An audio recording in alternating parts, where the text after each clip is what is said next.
I wish to wish, I dreamed a dream, I tried to try, and I lived to live, but I died to die, and I cried to cry, and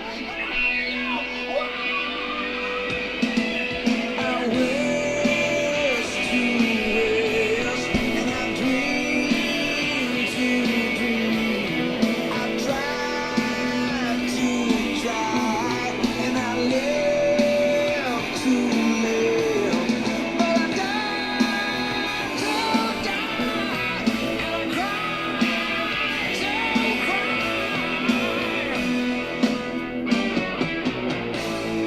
Somewhere in the dreams of those who should, still a willow weeps around the side of the dead and lost of love.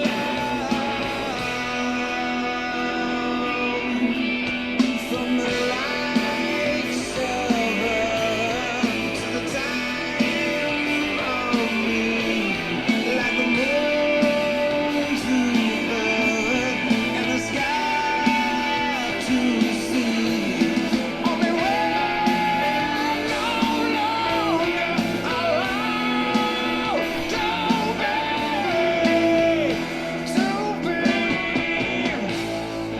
Somewhere in my dreams, things that should, living all the keeps, and all the worlds, and lost of love.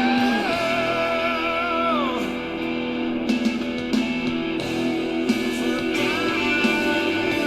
times that pass by, I'll search for the sky. There she wanders by. Somewhere in the dreams, skies old, still a willow waits on a rose's flower bed and lost of love. Somewhere in the dreams, skies old, still a willow weeps on roses for the dead and lost of love.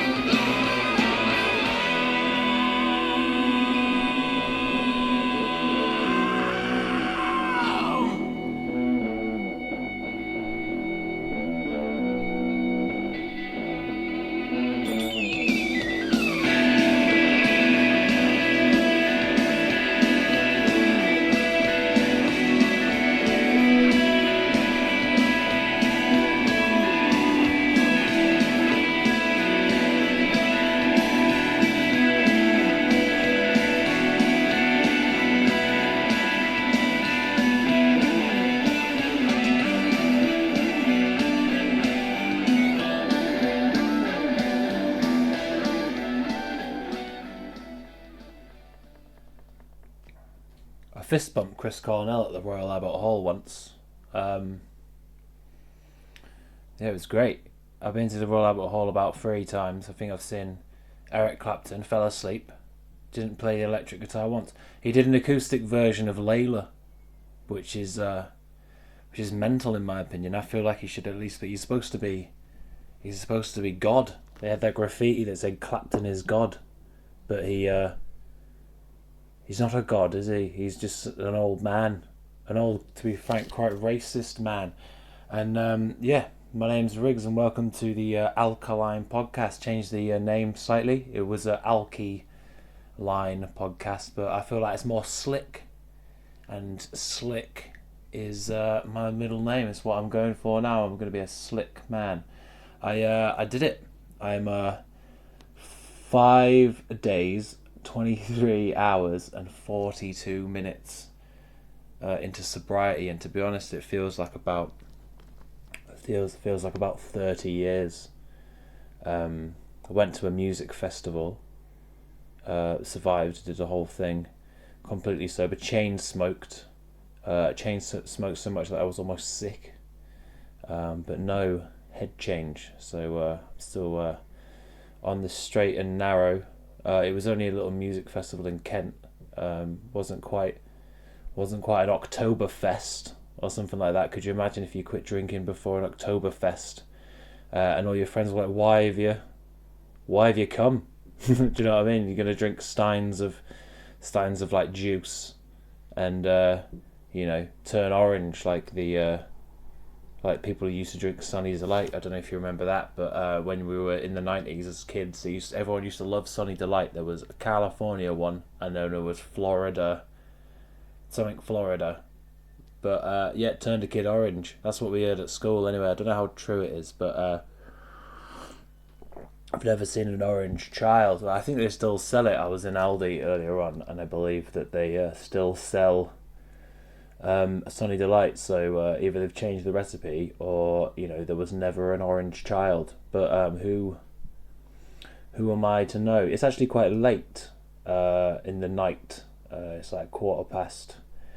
Doesn't seem late to you guys, but I've been sleeping in a field for 3 days and parenting and that. I actually had to wait for the washing machine to be done, and also the kids to be sort of away, so that I could record, because I'm sure Joe Rogan has some of the same problems, similar problems. It's probably why he's bought his big studio, so he doesn't have to keep doing it in the kitchen of his one bedroom flat.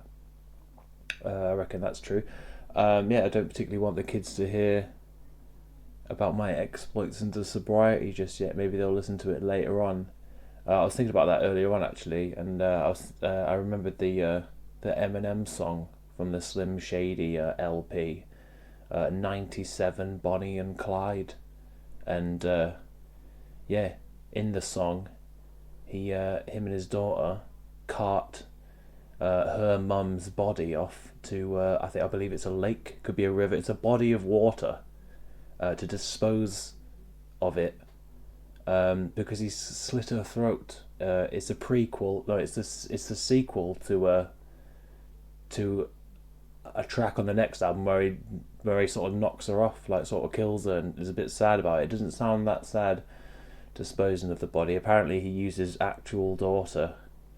I googled it. He used his actual daughter in the on the recording. According to this website, I don't know how credible it is. It said that he told her they were going to go get a hamburger, and instead took her to a recording studio and recorded her laughing.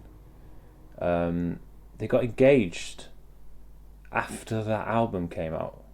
He said it was a joke. Apparently she was livid about it. I can't see why, though.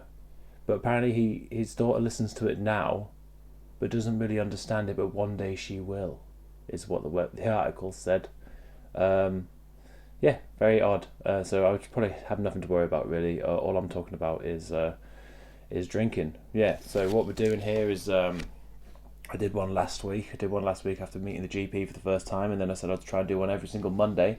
So here I am on Monday, drinking a tea, and that's my speaker again. I don't know if you remember that from last week, but yeah, drinking another cup of tea, and I'm going to tell you all about what happened. So I did my last show on Wednesday. It was actually really good. A bunch of mates came down, sat in the front row. They laughed at a whole bunch of stories, probably a little bit too much, if I'm being completely honest, but no, it was great. It was a great show, great reaction, much better than the night before, which was one of the reasons why this is even happening in the first place. But and then I did 16 hours of travelling to get the kids, bring them down for this music fest. And I was a bit apprehensive because there's a lot. When you go to a music festival, almost every single activity is enhanced by drinking. A man spoke to me. He was wearing a unicorn hat, and he had red sort of skin tight trousers made from a material like some sort of a plastic. I'm not quite entirely sure what the material was, but it's not the kind of clothes that you would want to. The person wearing the clothes isn't the kind of person you would want to talk to completely sober, because he's unaware of how ridiculous he looks.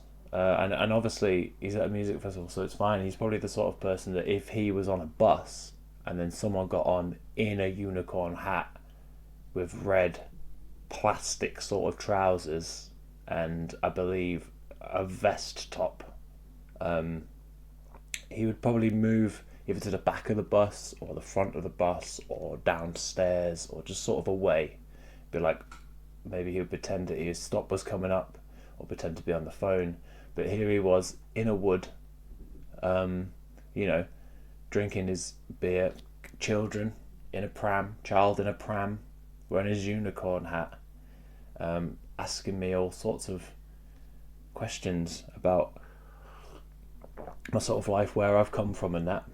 And I was like, answering them far too normally for his liking, and he ended up leaving me alone. I wasn't trying to be like a buzzkill.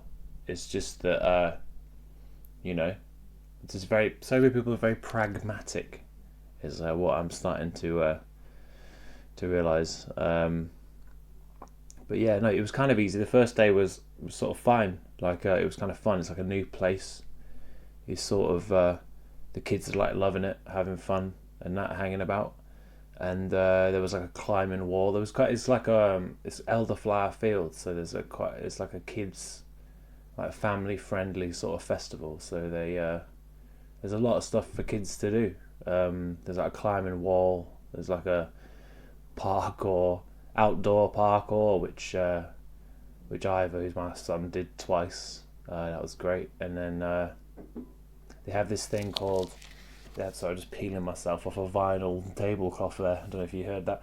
They have this thing called the Woodland Tribe, which is a sort of thing. It's like a kind of a climbing frame, which is built out of like MDF plywood, little bits of plank, and then what you do is you hire tools for your child, like maybe a tenon saw or like a claw hammer. I don't know what a claw hammer is. It sounded more severe though. Just a hammer, and nails, and I think there was a drill. And what your child would like picks up some wood, and just like adds to the structure whilst climbing on the structure that's being built by children. And then they have a sign up which says, supervise your kids, but don't be like a helicopter parent. We believe that kids can risk assess themselves, and and just sort of like don't hover around them. We don't believe in wrapping kids up in cotton wool. It said there were the rules of this sort of like children's building site, which is it's difficult to do. I sort of understand where they're coming from. I don't know why they chose the most dangerous activity that I've ever seen for children as the sort of initial setting for like at the initial like so you're going from, I imagine it's so that parents can let go and sort of let their children do what you want, but you'd want a sort of entry level activity. You don't want to go straight to the sort of construction site like aspect of standing back and like from your kids. It's like baby's day out. He's swinging around on a girder, like hanging from a crane, and he's just crawling about, and you're supposed to be like, all right, it's okay. I mean, it was okay, but I did see a child push another child over whilst armed with a hammer. And to be fair, the child didn't hit the child with a hammer, but they were armed with a hammer, and you never know where it's going to go. Sometimes you'll read about some serial killers, and they'll talk about in interviews that they've had these sort of weird urges since the age of 5, and there's a lot of strange kids in the Woodland Tribe, and you just never know, do you? You never know which one is going to grow up to be a murderer. So yeah, no, I kind of agree with where they're coming from, but I also feel like you should be able to supervise your parents in that situation as much as you want to do. But it was fun. The second day was kind of a bit like I started to become aware of everyone's kind of... There was a lot more hungover people, obviously, on the second day. and there was also, and a lot of people that therefore started drinking a lot earlier, so which meant there was a lot of hungover people, and then a lot more drunk people than the previous night. Like as the day went on, I woke up very, very uncomfortable. One good thing about drinking at a festival is that you are sort of unaware when you go to bed until the morning of how uncomfortable it is to sleep in a tent. But when you're completely sober, you will be aware of it from the moment you get into the tent, all through the night, and then you'll wake up probably. You'll wake up at 2. You'll wake up at 2 because the man in the tent behind you has just suddenly started playing the flute. He's just started playing the flute. This is a family camp. I know when you go to like a big festival like Download or like a Leeds Fest or a Reading Festival or something, and there's just some twat just relentlessly shouting like "Who lives in a pineapple under the sea" just over and over and over again, and then someone will shout, you know, SpongeBob SquarePants from about a mile away, and then he'll be loving it, and then they'll just keep doing that. But this is a much smaller festival, maybe like a couple of thousand people, so it's actually quite quiet at night. All the bars shut at maybe about 11, and everyone's settled down to sleep. It's really quite quiet. It's quite peaceful. You can hear some murmurings in the distance, but it's nowhere near sort of us. And then a man starts playing the flute at 2 a.m. on his own. He's playing the flute, and nobody told him to shut up. This problem is because it's also quite a middle class festival, so no one was like, "Shut the fuck up with the flute." Do you know what I mean? It was. Maybe I should have been more like that, but I didn't say anything to him either. I just went, "Oh, fair enough," because he's a man who was drumming to himself all day. He was just sat by his tent. It's quite an expensive festival. We got free tickets because Thighs' band was playing, but he just sat there drumming, a lot of drumming to himself. He was dressed like half an Indian and half a cowboy. It's quite a bizarre mash-up. It's like when you get two opposing football team scarves on the same scarf.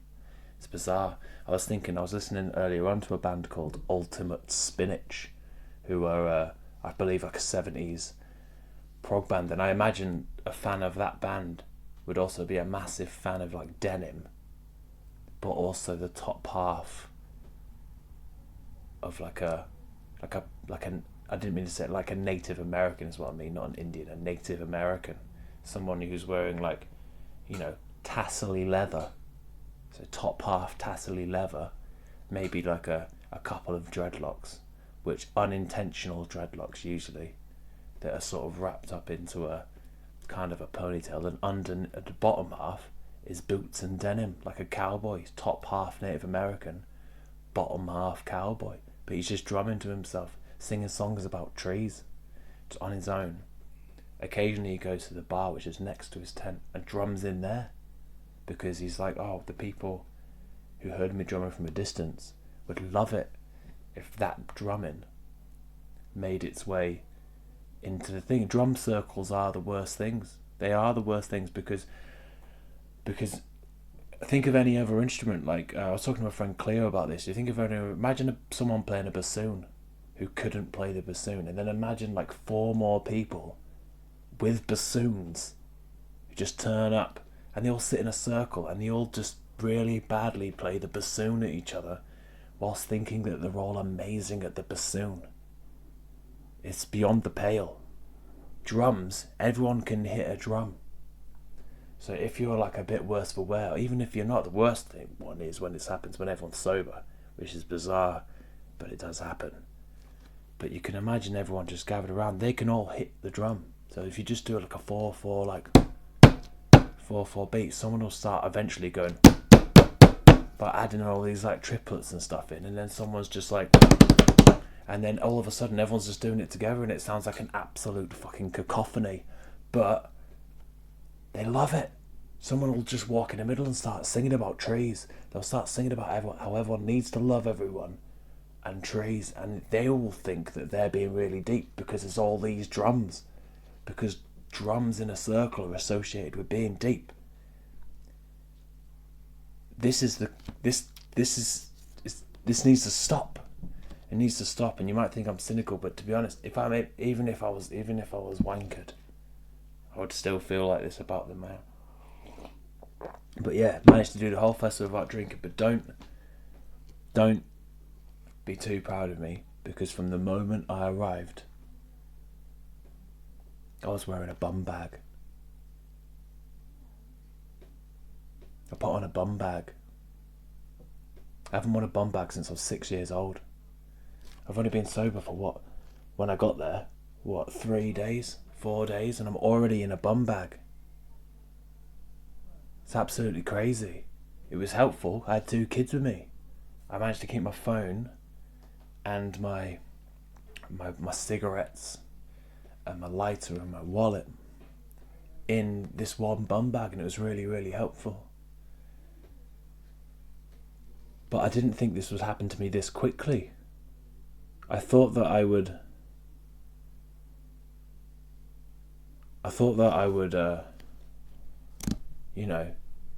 not wear a bum bag is what I thought, but I was loving it. I'd put on a bum bag, unashamedly walk around with a bum bag. I wore it to the side because I didn't quite have the self-confidence to wear it facing forward.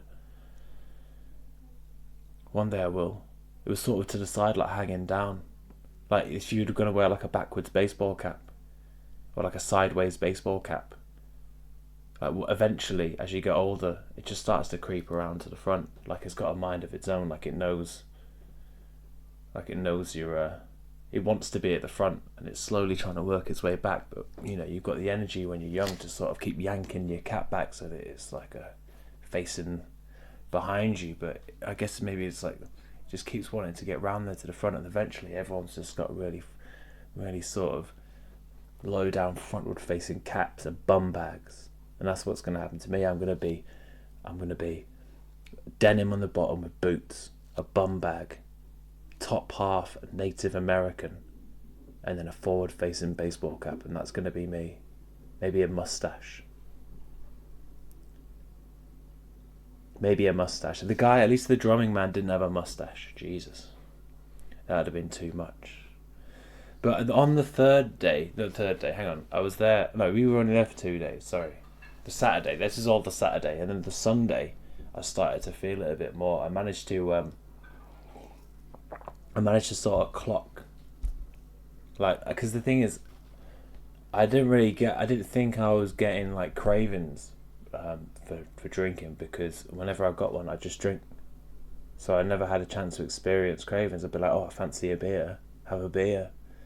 But it's only when you stop, it's only when you don't listen to the cravings that you realise, oh, these are actually like addiction-based cravings. And I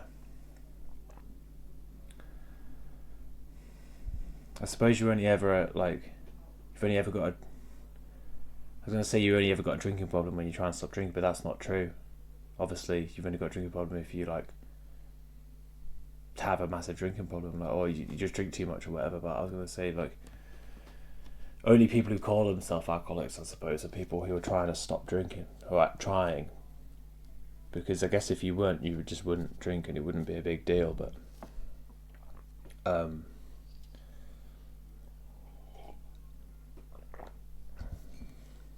so yeah, on the third day I started to be like, oh, I was sat in a field watching, like, there was a band on the main stage. There's all little bands because it's only a little festival, but I was watching a band and I was like, oh, this is the perfect time for a beer. And then we went to get like some pizza. I think we got like a couple of slices of pizza. I was like, oh, the beer would go perfect with this pizza. But then I started to notice that every single little thing, I was like, oh, this could be a perfect time for a beer. And then I started to notice how, like, what everyone's stash was. Do you know, like in the Terminator, I'm actually specifically thinking of the Guns N' Roses video, "You Could Be Mine," at the end, where he meets Guns N' Roses as they come out of the backstage of the gig or whatever they just done, and then he clocks all like a slash and whatever, and then like Axl Rose, and he's like, "Waste of ammo," it says there next to him. But I was sort of clocking what everyone's got. Like I knew what everyone's beer they were drinking, what they were stashing in their tent and stuff, because in your head, like, if I didn't have any beer, I'd be like, oh, I could ask this dude for this or this person for this or whatever. But obviously I wasn't going to do that, but it's interesting to know that my mind was still doing it. But it sort of was fleeting, like you get cravings for a bit and then they sort of go, and then get a bit stressed out because because you like, I guess you start to feel like you need to overcompensate because like maybe you're not being like as fun as you would usually be. And to be honest, it's probably fine. Like you can just be a bit more chilled out, or you could just or you are being as fun, but it's like in your like head you're like I'm not being like a fun person.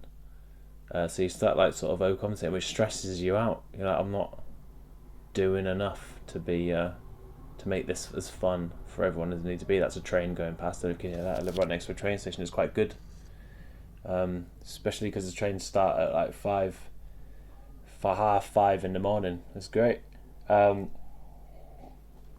Sometimes they're a freight train, and I don't know if you know this about freight trains, but they're about 10.5 miles long, and they don't end.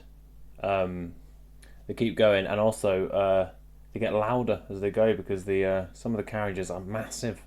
They've just got I don't know what they've got in the back. Tanks or some kind of light aircraft on the back of them, but they are loud and they just go on forever. And I don't know where they're going because that way it's just Brighton Station. So I don't know what they need all this military equipment for at the station, but there must be some sort of, must be preparing for something. The Greens must be preparing for a long siege against the rest, against the Kentish Blue, which is what we can call the Conservative Party to the right of us, but also a kind of blue cheese, which is actually a good one. Kentish Blue, yeah, it's good. Brighton's got their own blue too. I'm a big fan of blue cheese. There's one funny thing that happened. There was a perfect band for the Sunday. There's a guy called, I think it's called Gary Stewart, and he played the whole of Graceland from start to finish, which was great. Apart from, he didn't put the song "Call Me Al" in the right place in the album, and two of the people from Brian from Thighs' band, Sweet Chili Chicken Thighs. Two of the people from a band had a theory that as soon as "Call Me Out" started to play, there would just be such a stampede of middle class mums that rush the stage that the rest of their set will just sort of make it seem a bit worthless. Like that's a funny idea. We called it a Mumpede, which is has a lot better connotations than a dadpede. Let me tell you that. But they were right. They were completely right. They got to sort of the end of the set, and then there was a sort of lull, and they hadn't played the song yet, and everyone knew, and there was sort of a weird feeling in the air. And I looked in Gary Stewart's face, and he sort of was a bit apprehensive. He was kind of a bit scared. He seemed a bit scared, and he sort of slowly announced the song, and then they started to play it, and there was just this surge of mums. It was like, if you watch Jurassic Park, the bit where they're running away from, don't know what they're called, but they got these giant boneheads that go right back, bone-headed dinosaurs, and they run, and then they jump over this log and sort of hide behind it, and then all these dinosaurs sort of stampede over the log, and then the T-Rex just comes out of the woods and just fucking has one for his lunch. It was like that. Just rushed to the stage, and they sort of played it at half time, like they played it at half the speed. I mean, I guess just to sort of calm the mums down a bit, but they were loving it. But the thing is, "Call Me Al," apart from add more synths, is in exactly the same sort of style as the rest of the album. They couldn't give a fuck about the rest of the album, the mums, but they were up. They were to the front, and they were after blood for "You Can Call Me Al." It's nonsensical, that song, but they were loving it. And then Sydney, my daughter Sydney, was like, "I love this song," and she just joined the Mumpede. It was like that scene out of The Lion King, But I felt like Mufasa trying to sort of reach into the wildebeest to sort of like trying to save her, but no, she couldn't get to her in time, and she was down the front, and we were worried we would never see her again. We thought she would have, come back with like 2 kids and a mortgage to pay, and sort of a mid-range sort of like maybe like a Citroen Saxo, and like a husband that works away a lot, but like on business. So she's quite often left with a lot of the chores around the house. But they've got a nice house, and even though he's away a lot, they get to have a nice life. So they should thank him for that. She did eventually come back, a changed girl. But it was funny after the Mumpede, after the stampede of mums to You Can Call Me Out, they sort of dispersed the crowd by playing Tears in Heaven, which I imagine sort of reset the mums. Remember, because that song's about like sort of like a Eric Clapton sort of late child, and by late I don't mean punctuality, I mean late, and it sort of diffused the mums. Tears in Heaven. It's a very different vibe to calling him Al. Do you know what I mean? But it sort of diffused the mums, and they sort of lost their energy, like sort of like taking the air out of like sort of an airbed. Like this crowd of mums just sort of shrank back into the, it reset him. It was like a palate cleanser, because you can't have just rogue hyped up mums running about a campsite. You never know what's going to happen. There's like gin. There was several gin trucks which would have been ransacked. It would have been like Woodstock '99. Where Limp Bizkit played Woodstock '99 and they ripped out all the stuff. But just mums, just ransacking gin vans, and just running off with gins, and like handfuls of like mint and like lime wedges and lemon wedges, and just like at the end of a Formula One race, they're just sort of like just with soda water, just jets of soda water everywhere. They'll have to call in security just to sort of kind of suppress the mums. But you can do that with Eric Clapton. When I watched Eric Clapton at Royal Albert Hall, I fell asleep. I don't know if I said that earlier on, but I fell asleep. Imagine falling asleep at the Albert Hall. The Albert Hall is one of the best venues in the whole country. I love the Albert Hall. But I fell asleep. Probably drawing tears in heaven. I felt like a suppressed mum watching Eric Clapton at the Royal Albert Hall. But yeah, stampede of mums. It was great. Yeah, man. So I managed to avoid not drinking at all. There was loads of times when I would go to like I went to get a cup of tea sometimes, like sort of not a psycho, just drinking tea, drinking relentless tea. The guy was like, "You've had like 5 cups of tea," and I was like, "Yeah, I know. I want to drink tea. I want to drink something. I just want to be part of the arm moving sort of culture of what's happening here. I want to be able to move my arm like towards my face and back again with something, and I can't just drink relentless Coke, like Coca-Cola, because my teeth are bad enough as it is. Plus it's really overpriced, so I've got my own tea bag, so can you just give me a bit of hot water? And I had some UHT milk, which is kind of gross, but it made it the right colour, so that was sort of fine. So but like every time I went, I was like, you could have a beer and no one would know. But sort of knowing that I was going to come and try and record this kind of helped me.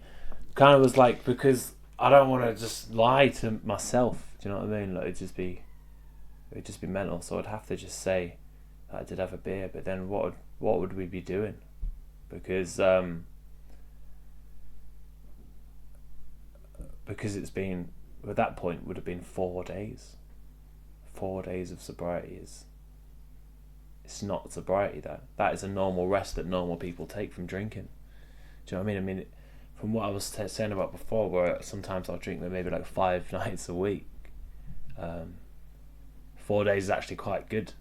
But for a usual person, I'm listening to this man's quest into sobriety, and he just took a break, which, to be honest, was shorter than most of the breaks that I take, and I'm a normal drinking person. So I couldn't do it. So this, therefore, what I'm doing, even if no one's listening to it, therefore this is working. Therefore it's working out. I mean, I managed to spend quite a lot of money on food, because festival food costs quite a lot. Like, it's from food vans and stuff, and it's fair enough. I understand why. But then it's also, you end up eating sort of like weird sort of food like you wouldn't normally eat, like mushroom wraps and things like that. You'd eat like a Angus, like, beef burger straight from like the butchers and that, like, stuff. It's like quite nice food vans, so like it's cool. I don't mind paying a bit extra, but then you spend quite a lot already. So imagine the price of beer on top of that. Also, I think that if I'd had one beer, that's the problem. I would have been like, well, I've started now. If you're gonna break the fucking rules, you've got to go a whole hog. And I would have just been relentless. I would have annoyed thighs. I would have probably neglected the kids a bit, because I would be like just trying to get on it. It's a good job I didn't do it. Like, and I was very much aware of that as I was going about the sort of festival. I was like, it's weird how 500 milliliters of what's a pint? 568 milliliters of a drink, of just like a liquid, can sort of change the whole perspective of like your sort of weekend. Like imagine being like really like, oh, I can't believe I drank 568 milliliters of that drink. It's it seems like a strange thing to get annoyed about, but that's the difference. The difference between having a good time and having a bad time is 568 milliliters of, because obviously it wouldn't be 568 milliliters is a difference to all of a sudden you spent 40 quid probably on about what's that, 7 pints at a music festival. 40 quid, that's not enough either. 6 pints and a whole day of drinking. If I'm say I got a pint at like 10 in the morning, which actually does that mental? I don't know. I saw people drinking before that. People were drinking at like 9.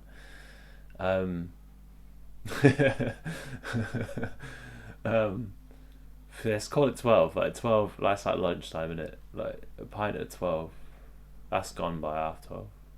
That's 20 past. First one's that straight down the hatch, not touching the sides. That's 12 quid by one. £12 by 1 o'clock, and then you still got the whole day. Like, because we were going to bed, because the kids they want to stay out. They want to stay out until midnight or whatever. Like, do an all nighter. That's what my son kept saying. I'm gonna do an all nighter. He was the first to bed like each night, but he was doing an all nighter. He's up by 6 as well, which was great, obviously.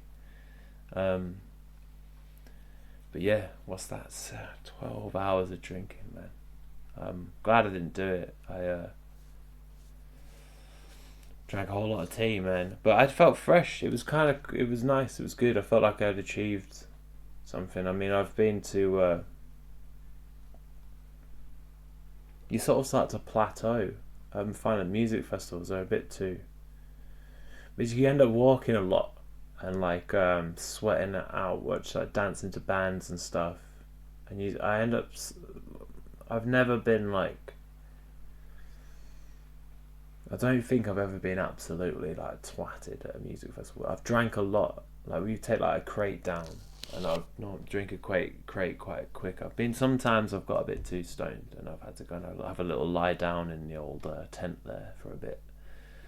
but you sort of, yeah, it's a bit like New Year's Eve for me. I feel drinking at a music festival, like you have this idea that you're just gonna go around, gonna make friends with like a whole campsite full of people, then you're gonna maraud around like just a bunch of like just have like the best night of your life. I mean, when I was at Leeds Festival the first time, 2002, there was this group of people going around and they were doing a thing called a spankathon, where this guy had a spatula and just finding women and saying, do you want to take part in our spankathon, where they were just going to hit them on the arse with a spatula, and then the woman would then join the group, and then they'll go to the next thing, find another one, and if the woman didn't want to be part of the spankathon, then this whole entire sort of army of people, drunken people, would just start, calling her a wanker and shit.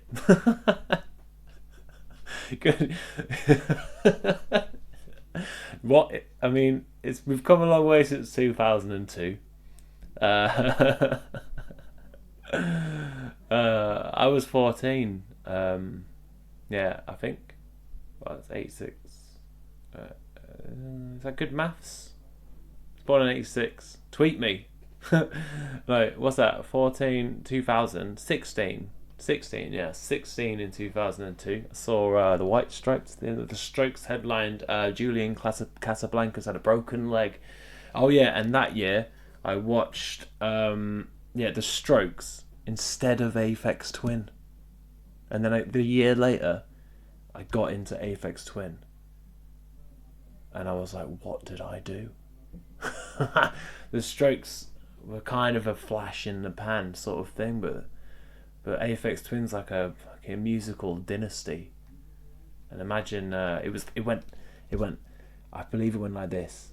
I think it went Roots Maneuver, The Herbalizer, and then Aphex Twin in like the dance tent at Leeds Festival.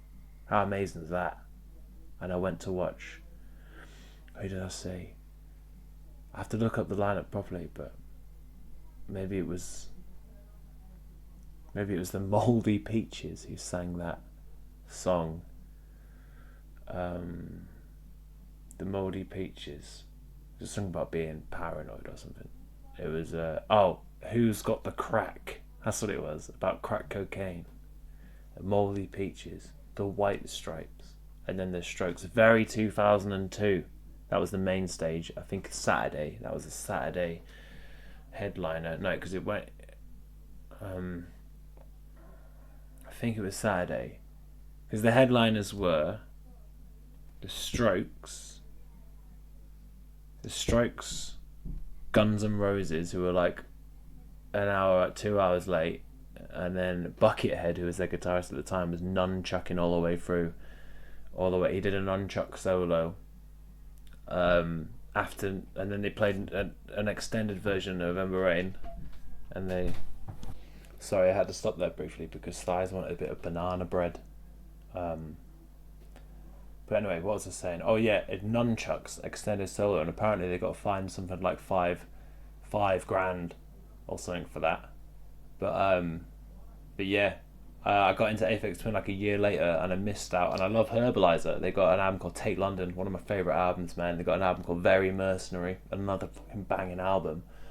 And I missed it both. Luckily, I went to Field Day a couple of years ago, one of the most ill-advised festivals ever. I think it was in Victoria Park or Regent's Park. It was in one of the smaller parks in London.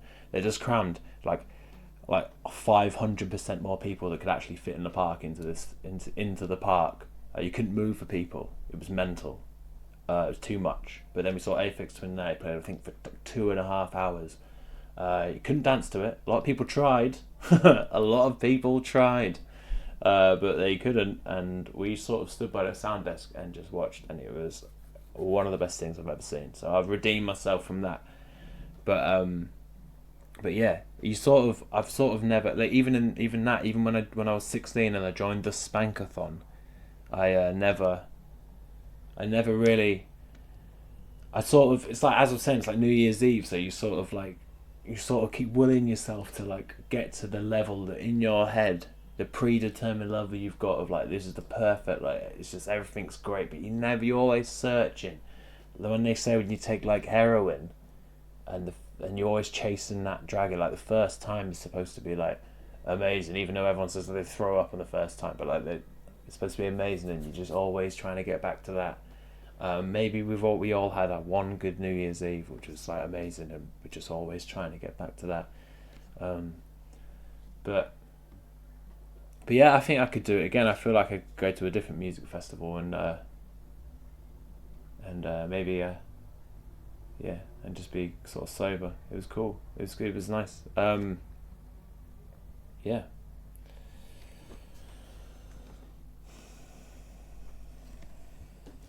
I didn't talk about much about my sort of past here. I did try to so I tried to phone as I was saying before about the list that the GP gave me. I tried phoning pavilions, but didn't answer. My friend James said they were probably all hungover, which is a great joke, that. But I did get a new app, so I got rid of the old app, which was trying to claim that. Well, I mean, I inputted the data, but the one that was trying to claim that that pints were £2 a pint. But I've got this new one, which is called Sober Time, which is a great. It's asking me now if I'm enjoying sober time, but I don't know if it means the app or it means my life. But I am enjoying it. I feel better. I've run out of cigarettes today and also a little bit of money, so I'm going to see how the sort of stress levels manifest themselves over the next couple of days, but hopefully it won't be too bad. I'm going to click yes on Sober Time and it will ask me if I want to review it. How about rating it on the Play Store? I'm not going to rate Sober Time after 6.02 days of being sober, because you could then relapse and thus making my review not quite, making my review sort of null and void. I'm going to wait to see if Sober Time really gives me a sober time, and then I'll be able to give a full and frank review of how I believe. It's a weird kind of app to rate that, isn't it? Like I understand rating like a computer game and stuff, but what if I suppose if you didn't want to get sober and then someone as a prank downloaded Sober Time onto your phone and then you suddenly became sober, like against your will because the app was so good, I would rate that 5 stars. I'd be like, it's a brilliant sober app. I didn't even want to become sober and here I am. I've joined a church. Do you know what I mean? I'm a Christian man. I've got a mustache. I'm half a bottom half cowboy, top half Native American with a mustache, double denim it up, and I'm sober, and I didn't even know the app was on my phone. That is a brilliant sober app. That currently, all the app is doing is telling me all the work that I've done, which I guess is what I wanted from the app. So I'm going to click no thanks for now, and then I will see if it's a good sober app. If I become sober, I don't know what the point is where you say that. No, now I have become sober, because I've gone before. As I said, did a week at the start of March, and then I practically binge drank for like five days straight. So if I was using that app then, I'd have to say no, that's not a good app, because it didn't work. But what is the app's even job? I feel like just to keep telling me I've got goals. I'm 0.98 days away from my first clean week, which sounds disgusting. Oh, I am disgusting is what I was about to say then. Yeah. So, I mean, 6.02 days. By the time I do the next one, what's that? I'll be over 7 days time. What's that? 13 almost. Yeah, just start of 13 days, which is almost 2 weeks. So, will I be able to last that long? That's the question. I got a lot of positive sort of feedback from the last one that I posted, which is kind of cool. And my friend, I got this one that said that I swore a lot during the last one, but I guess I kind of did. So I tried to stop swearing as much this time, but I got a bit carried away maybe and just a bit too northeastern. but you know, yeah, and I think this is going up on iTunes soon. Like maybe you're listening to this on iTunes now. I've submitted it to iTunes. I think the only thing they'll call me up on is I used a couple of songs, but maybe that's fine. I'm not sure. We'll see what they say. But yeah, but this one's just kind of been about this weekend. I guess in the future I'll get more into sort of my past habits. It's just because we did this one trying to stay sober at a music festival thing this weekend, so I guess that's why it's about that. But yeah, I'll do another one next Monday, and you can drop it a little subscribe maybe, or maybe rate it if you I'm not an app that's trying to change your life, so maybe I'm easier to rate than a sober app. So yeah, maybe drop us a little like. It's all good. So yeah, thanks for listening. My name's Riggs. I was going to drop a little plug at the end. I run a comedy night in Brighton called the Verdict Comedy Club. We just turn a little speaker back on. Called the Verdict Comedy Club in Brighton. It runs the second Thursday of every month. So if you if you're local to Brighton or you're in Brighton for the night or whatever, it's quite cheap. It's £3 in advance from the it's a Verdict Jazz Bar. It's Roxanne at theverdict.com, probably. But just type like Roxanne at the Verdict into Google and it'll come up. It's £3 advance tickets, and we've always got great headliners, sometimes local, sometimes national, maybe even international headliners, and then just a bunch of like people that I've gigged with a bunch on the circuit, or like people that like I know that are cool, man. And then they'll have like 7 or 8 comedians on, £3. Can't go wrong. So that's the Verdict Comedy Club. It's on every second Thursday of the month in Brighton. Hit me up about that if you want. And as I say, man, if you're if we can get clean together, which again sounds disgusting, but slowly becoming less disgusting. Which I was thinking about for a tagline, but probably not going to say that again. But like, but you know, get in contact. It's Riggs, RIGGS, Regan, REGAN, all one word, at gmail.com. RiggsRegan at gmail.com. Give me a holler if you're someone who's if you're like a comic who's got addiction problems, or if you're just like a person with addiction problems, or if you're just like just interested or whatever. It'd be cool to hear from you. Just drop us a little line. Also, I might be talking to no one, so if that's the case, then I'll just keep doing them. Just keep doing it, mate. So yeah, thanks for listening, and I'll do this again next week. Alright, thank you so much.